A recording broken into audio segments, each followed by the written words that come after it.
Welcome back to Inside Man United. Thanks for joining me. My name is Rowan Brennan and we're in the final day of the transfer window. It does look like everything is wrapped up for all potential targets. The Sofyan Amrabat, will they, won't they, Ross and Rachel love story is finally coming to its inevitable, tedious conclusion. Good God, why couldn't it have been done earlier? Some updates on that. It looks like that is actually going ahead after all the, well, no, Fiorentina are pushing it. Well, United actually want them. United never wanted them. I mean, it was just so tedious. But it looks like it's going to go ahead now. But whether it's a loan, a full sale, that seems to still be up for debate. I think that's only going to become clear once the yellow ticker is going across Sky Sports, with Fabrizio Romano giving some positive updates there. So I'll get into that with a little bit more detail. Regullion looks like that is going ahead now. So all the kind of names that we expect to come in now, there's no could it be A, could it be B? All these names seem to be pretty much locked in. Some other news in terms of departures, which look interesting and could be funding these late moves and why they haven't happened sooner. So let's just get into it and see what's going to be happening on this final day.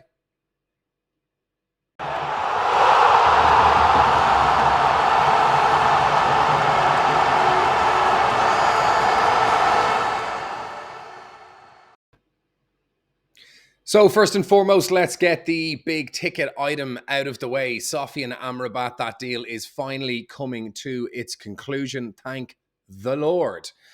Now, whether or not this is being pushed because of Mason Mount's injury, Kobe Mainoo's injury and being light in midfield, but of course we've been linked with Sofyan Amrabat all bloody summer. And it looks like it's finally going to get done. This was a deal that should have been done 6 weeks ago. I don't know whether the left back issue has delayed this. I don't know why this couldn't have been done earlier. There was so much misinformation around this transfer from actually United never wanted him. Fiorentina were the ones that were pushing this to happen. United aren't really looking at him. They're happy with what they have, despite us having been linked with them all summer. This is a player that has routinely and consistently refused the advance of every single other suitor that has come in, and Fiorentina have made it abundantly clear that he is being sold. So it did look like it was really only going to be United. He's turned down Liverpool, he's turned down Saudi, he's turned down a number of other moves. A lot of other teams came in late, looking to potentially sign him. I think Fulham was in there as well. So, I mean, this was... I'm glad that it's happening. I'd have been severely disappointed if we didn't get out. We very, very badly need. Now, whether this is going to be a loan or a full sale, there's, again, different information coming out saying that Fiorentina won't entertain a loan buy. They want a money upfront purchase, which they've been promised from other clubs. Other reports coming out saying that a loan to buy is absolutely within the realms of possibility for Fiorentina. They'd be willing to do a loan with a guarantee to buy in 12 months' time. I would imagine that would probably up the overall price if you're going to be giving away one of your best players at this late in the window and not having a fat stack of cash to show for your troubles.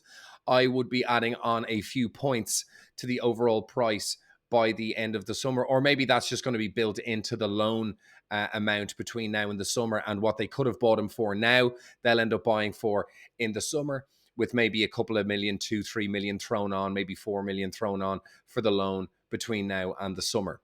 Who knows? Either way, I don't care.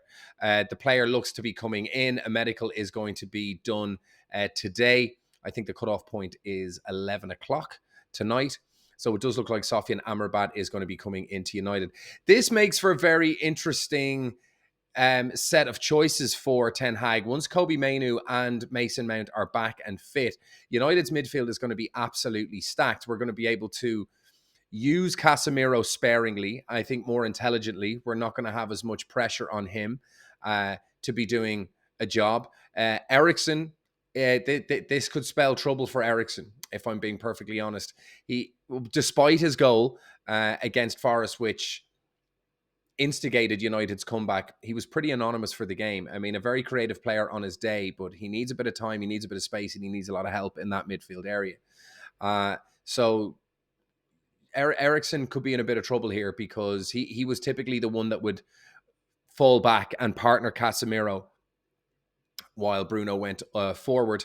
Now, Mount, was clearly being brought in to replace Eriksen, but his understanding of his defensive duties and having to come back and help out Casemiro seems to have left him, and he's just been poor. I think a lot of fans weren't excited about Mount's arrival. His performances since his arrival have kind of reinforced that, and people are kind of looking around. So it looks like United are going to get this deal. I mean, I feel sorry for Fiorentina. They're like a Deliveroo driver, and they're waiting at the door, and you're scrambling around the gaff looking for some change in your jeans pockets and ripping up the cushion, seeing if you can find a couple of euros down the couch to give them something, because you feel bad. I mean, I feel like United have been doing that with Fiorentina. They've been dicking them around, and they're like, well, we've got this, or we could do a loan, or it's bizarre. I don't know what's going to happen there, but it does look like it's going to go ahead. So that's very positive news. I think United fans can really look forward to that announcement later on today. Sergio Regullion, that seems to be done. Of course, there was an absolute mare of a situation because of Chelsea playing Cucurella in a cup game. It made an absolute disaster for Chelsea trying to get rid of Cucurella, especially with United probably wanting to send him back in January, expecting the arrival of Shaw and Malacia. So with that, Chelsea were not going to be able to fob him off to another team. He can't play for more than 3 teams in a single season. He's already played for Chelsea. He would have played for United. Then, of course, he can't go to another team. So United wanting, pretty definitively saying, you're gone in January, February max. But I think end of January, you're going to be gone. So I don't think that suited Cucurella. It didn't suit Chelsea.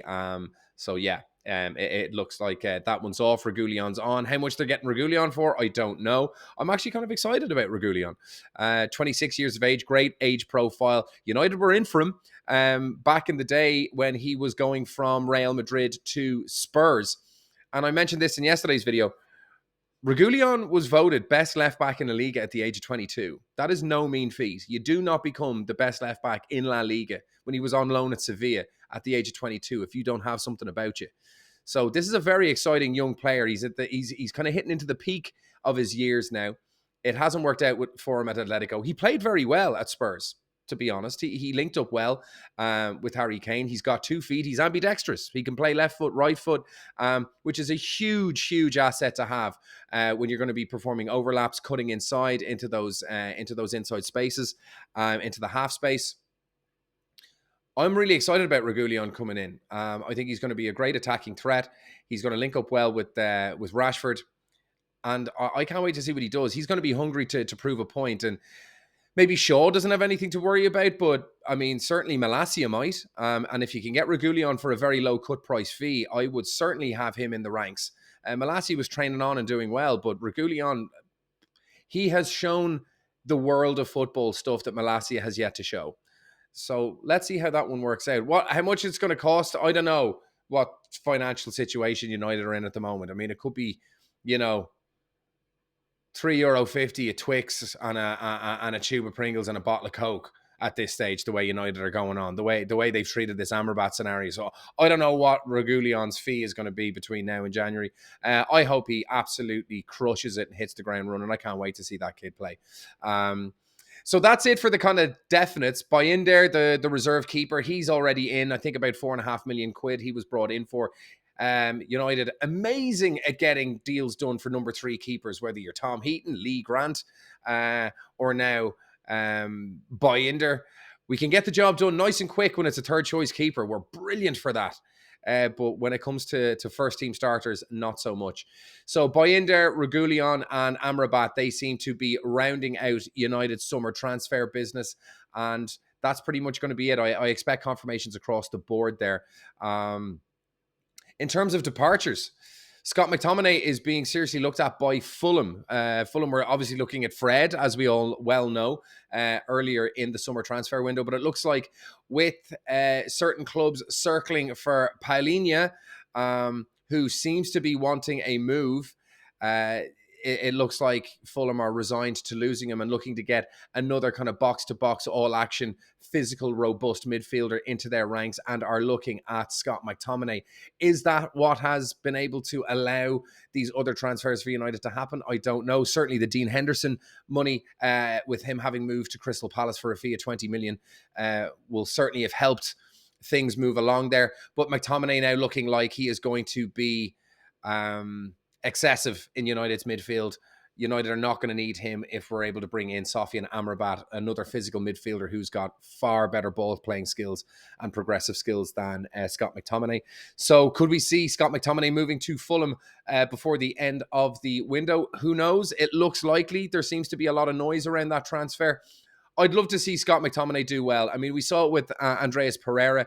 He just didn't quite light up at United. There was a lot of noise about Pereira. He looked so good in some preseason games for United. He was very well thought of at United. We were expecting big things from him.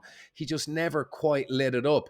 But once he got his move to Fulham, it was an environment that really suited him, and he's just gone from strength to strength. He's banging in goals, getting assists. He is the man at Fulham for creativity in the middle of that park. And sometimes you just need a little bit of a smaller environment, something that isn't going to swallow you whole, like we see so often happen to players when they move to Manchester United.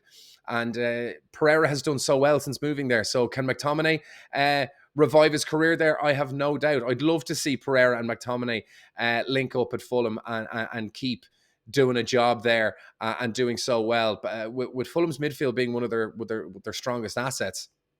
So I think it'd be a great move for Scott.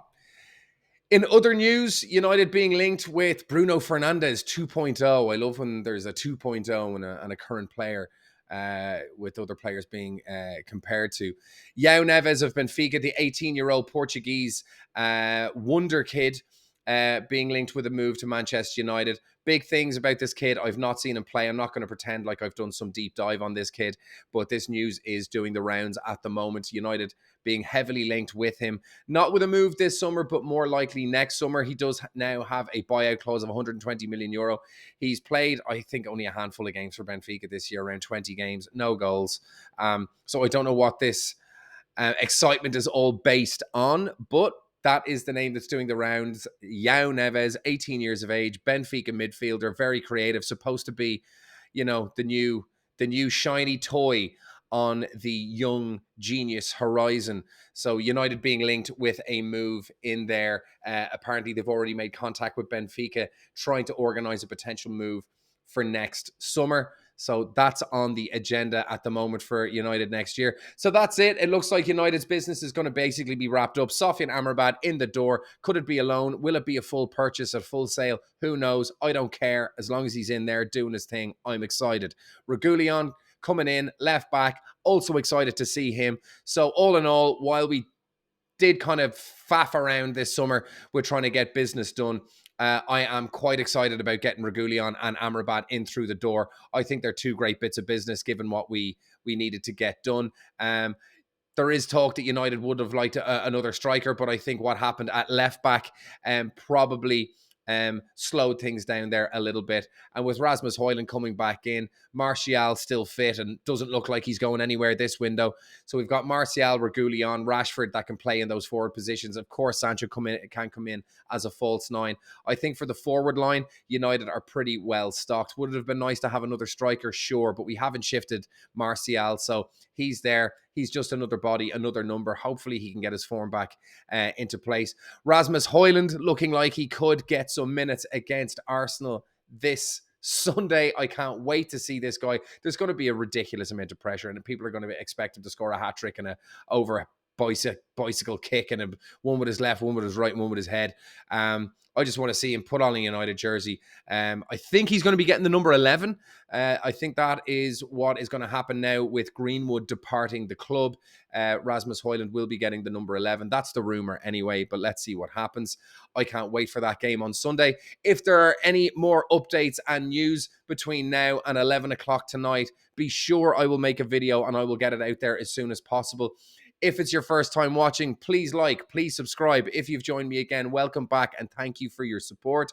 Hit the like button, hit subscribe, hit notifications, and I'll see you on the next one.